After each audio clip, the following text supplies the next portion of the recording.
General general Qadir Khan अपनी cancer की report को लेकर एक डॉक्टर के पास जाता है, जहां वो डॉक्टर उसे कहता है कि जनाब आपके पास ज़्यादा से ज़्यादा सिर्फ 3 महीने हैं। तभी वाकई टीवी पे एक न्यूज़ दिखाया जाता है, जिस न्यूज़ पे न्यूज़ एंकर कहता है कि अभी हिंदुस्तान से खबर आया है कि इंडिया ने आर्टिकल 370 को हमेशा हमेशा के लिए रद्द कर चुका है। और ये न्यूज़ सुन के वो सब हिल जाता है। वो डॉक्टर कहता है जनाब ये तो गलत है। तो जनरल कहता है ये गलत नहीं है डॉक्टर, ये ऐलान जंग है और अब हम हिंदुस्तान को इसका सबक जरूर सिखाएंगे। इसके बाद जनरल जिम नाम के एक बंदे को कॉल करता है। असल में जिम आउटफिट एक्स नाम की एक प्राइवेट टेररिस्ट ग्रुप का हेड है। वो जिम को फोन करके कहता है कि हिंदुस्तान को बर्बाद करने का समय आ चुका है।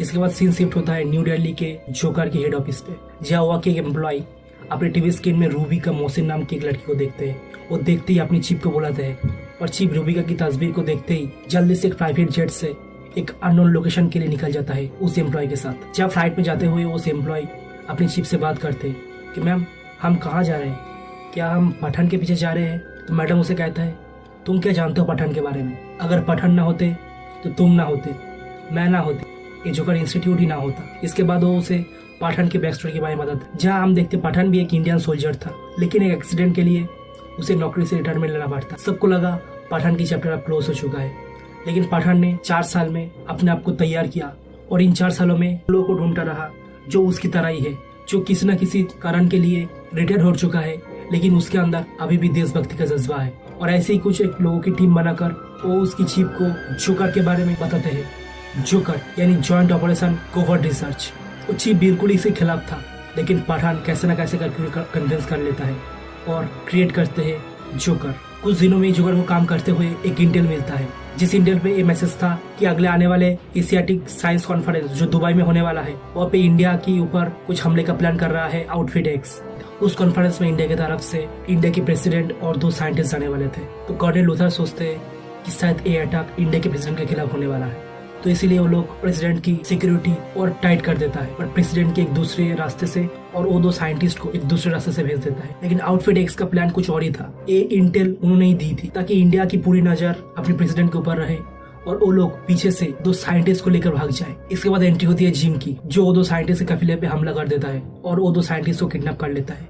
एक खबर सुनते ही पठान उन लोगों को बचने और पहुंच जाता है, लेकिन वो जाके क्या देखता है कि उसका सामना होने वाला है जिम से। असल में जिम और कोई नहीं, एक रॉ एजेंट था जो अब इंडिया के खिलाफ ही हो चुका है। इसके बाद पठान और जिम के बीच एक धुआंधार फाइट होता है, जहाँ पठान की एक साथी मार जाता है, लेकिन पठान किसी न किसी करके एक साइंटिस्ट को तो बचा लेता है, लेकिन दूसरे साइंटिस्ट को वो जिम लेकर चला जाता है। इसके बाद वो लोग वापस न्यू दिल्ली लौट आता है, जहाँ कर्नल लूथर जिम के बारे में उन लोगों को बताते हैं कि जिम एक रॉ एजेंट था, लेकिन एक बार एक टेररिस्ट ग्रुप ने उसके और उसकी पत्नी को किडनैप कर लेता है। लेकिन भारत सरकार उन टेररिस्ट ग्रुप से नेगोशिएट नहीं करना चाहता, इसीलिए वो टेररिस्ट ने उसकी पत्नी और उसके होने वाले बच्चे को मार देता है। जिम तो उससे कैसे न कैसे करके बच जाता है, लेकिन जो जिम एक वक्त भारत के लिए मरने के लिए भी तैयार था, वो अब भारत को मिटाने की सौगंध ले लेता है।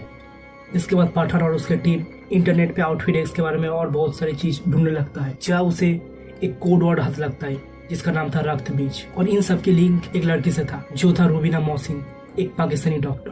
तो पठान उसके पीछे जाता है, लेकिन गेस व्हाट, वो कहाँ जगह पहुंचते हैं, जिम के अड्डे। असल में रूबीना जिम के लिए ही काम करता था। उसके बाद जिम पठान को एक ऑफर करता है। वो कहते हैं कि देखो पठान, मेरे टीम में सारे देश की खुफिया एजेंसी के एक मेंबर है, अगर किसी देश की नहीं है तो है इंडिया की, क्या तुम पूरा करना चाहोगे उसे। पठान उसे मना कर देता है। तो जिम उसे कहते हैं ठीक है पठान, अगर तुम मेरे साथ नहीं हो तो मैं तुम्हें अपने खिलाफ अफोर्ड नहीं कर सकता, और उसे मारने की ऑर्डर देके वो चला जाता है। अब वो लोग सब मिलकर पठान को बस मारने ही वाले थे, लेकिन रूबीना कहानी पे ट्विस्ट लाते हैं। वो पठान को मारने की जगह उन लोगों से पठान को ही बचाने लगता है और पठान को बचाते हुए उसे गोली भी लग जाता है। इसके बाद हमें रूबीना की बैक स्टोरी के बारे में कुछ दिखा जाता है, जहाँ हम देखते हैं रूबीना की फादर एक पाकिस्तानी जर्नलिस्ट था और सेना के बारे में कुछ बोलने के लिए सेना ने उसे मारवा दिया।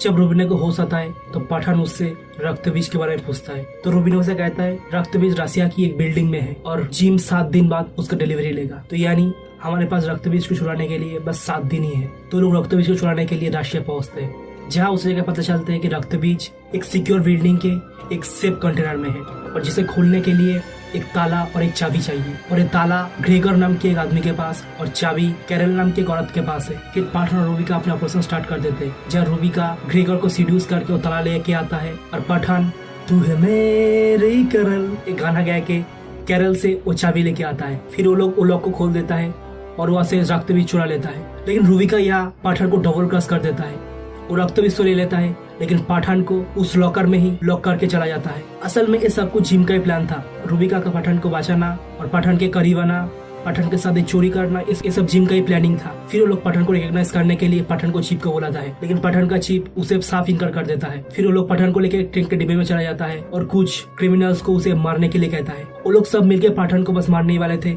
लेकिन तब ये एंट्री होता है टाइगर का। असल में वो जो चीफ आया था वो मॉर्स कोड के इशारों पे पठान को मैसेज दे देता है कि टाइगर ऑन द वे है।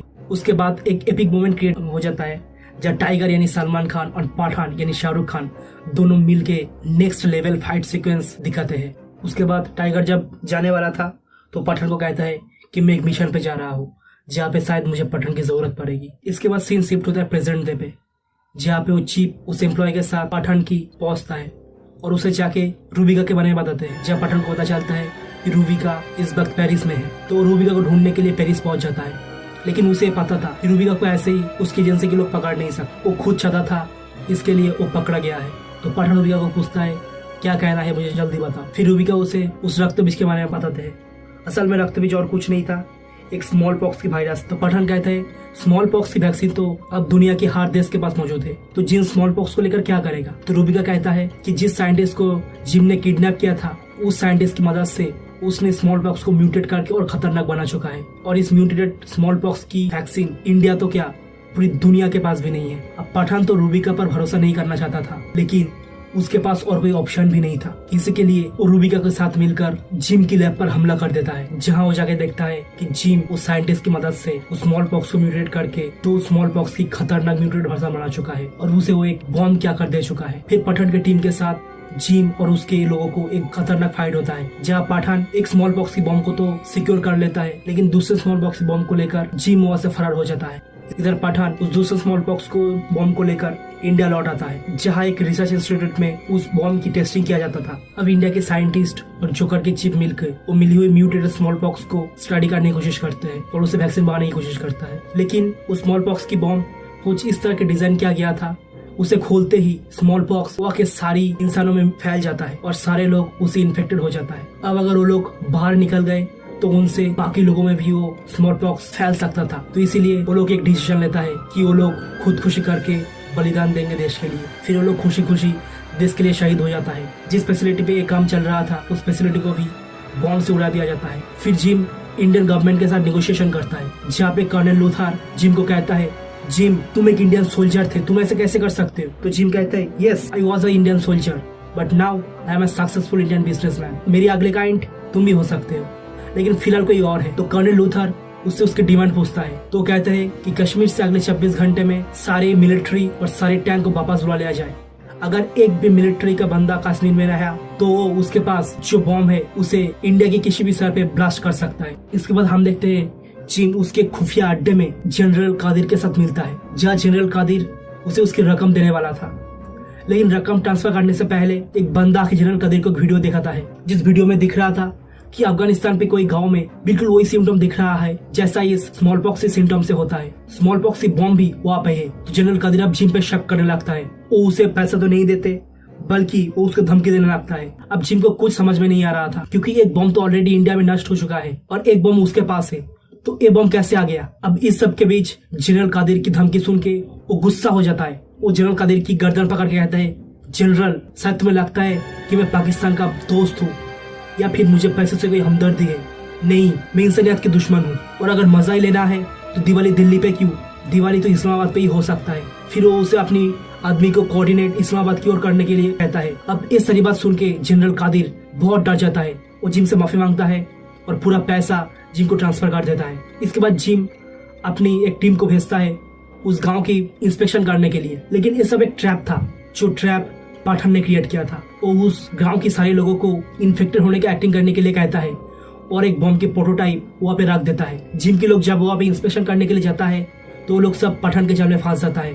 फिर पठान उन लोग की ड्रेस पहन के जिम के उस खुफिया अड्डे पे पहुंच जाता है। पठान को देख के जिम बहुत हैरान हो जाता है और फिर पठान की टीम के साथ जिम के आदमियों की लड़ाई शुरू हो जाता है। लेकिन इस लड़ाई के बीच जनरल कादिर उस मिसाइल को एक्टिवेट कर देता है। पठान की टीम ने कैसे भी कैसे करके उस मिसाइल को तो डिफ्यूज कर लेता है, लेकिन वो क्या देखते हैं, उस मिसाइल के अंदर रक्त बीज है ही नहीं। तो जिम पठान को कहता है कि रक्त बीज इस वक्त दिल्ली के एक फ्लाइट पे है और उसके डेटोनेट उसके पास है और उस बम को फाटने के लिए अब सिर्फ और सिर्फ 4 मिनट है और वो डेटोनेट पठान को तभी मिल सकता है जब वो जिम को हरा दे। लेकिन कर्नल लूथर रिस्क नहीं ले सकते थे। वो एक फ्लाइट और उस फ्लाइट पे कुछ आदमियों के लिए पूरी दिल्ली को कुर्बान नहीं कर सकते, इसलिए वो मिसाइल से उस एयरक्राफ्ट को उड़ा देने के लिए ऑर्डर देता है। इधर पठान कैसे न कैसे करके जिम के हाथ से वो डेटोनेटर ले लेता है और उसे बिल्कुल एंड मोमेंट पे रोक देता है और ऐसे ही उसने उस फ्लाइट के लोगों को और साथ ही साथ पूरी दिल्ली को भी बचा लेता है। फिर अंत में वो जिम को ये कहता है कि जिम, तू बस इतना बात नहीं समझा कि एक सोल्जर कभी नहीं सोचता कि देश उसके लिए क्या किया है। एक सोल्जर हर वक्त ये सोचता है कि वो अपने देश के लिए क्या कर सकता है। और ये कहते ही पठान जिम को खाई में फेंक देता है। इसके बाद सीन शिफ्ट होता है new Delhi P joker office, जहाँ से पठान जाने वाले थे, लेकिन तभी कर्नल लूथर आके पठान को रोक देता है और ये कहते हैं पठान, पता है पास्ट में हमसे बहुत गलती हुई है, लेकिन ना ही इस देश को सिर्फ अकेले पठान या अकेले टाइगर या फिर अकेले कभी रोक सकता है। अगर हमें रोकना है तो एक साथ मिलकर काम करना पड़ेगा और इसी के लिए एक टीम की जरूरत है और उस टीम की लीडर तुम बन सकते हो। और एक है कि उसके हाथ में एक फाइल हैंडओवर करता है। और इसके बाद हमें इस मूवी का लास्ट एंड क्रेडिट सीन भी दिखाया जाता है, जहाँ पे हम देखते हैं वही रशिया के ट्रेन वाला सीन, जहाँ पे उस धमाकेदार एक्शन के बाद वो दोनों बैठ के ये सोचते हैं, यार अगर हम लोगों ने रिटायर कर लिया तो हमारी जगह कौन लेगा। बहुत सोच के उन लोगों ने देखा कि नहीं, हमारी जगह कोई नहीं ले सकता, हमें कंटिन्यू करना पड़ेगा। और इसी नोट के साथ इस मूवी का एंड होता है। अब इस स्पाई यूनिवर्स का अगला मूवी होने वाला है टाइगर पार्ट 3। हम होप करते कि टाइगर पार्ट 3 में पठान के साथ साथ कबीर की भी एक झलक हमें जरूर मिले। बाकी आप लोगों को क्या लगता है और क्या आप लोगों ने पठान अभी तक देख लिया है कि नहीं, मुझे कमेंट में जरूर बताइए। बाकी आपको अगर ये एक्सप्रेशन पसंद आता है तो एक लाइक और शेयर जरूर कीजिएगा और अगर हमारा काम पसंद आता है तो एक नई शुरुआत हुई इस चैनल को जरूर सब्सक्राइब कर दीजिएगा।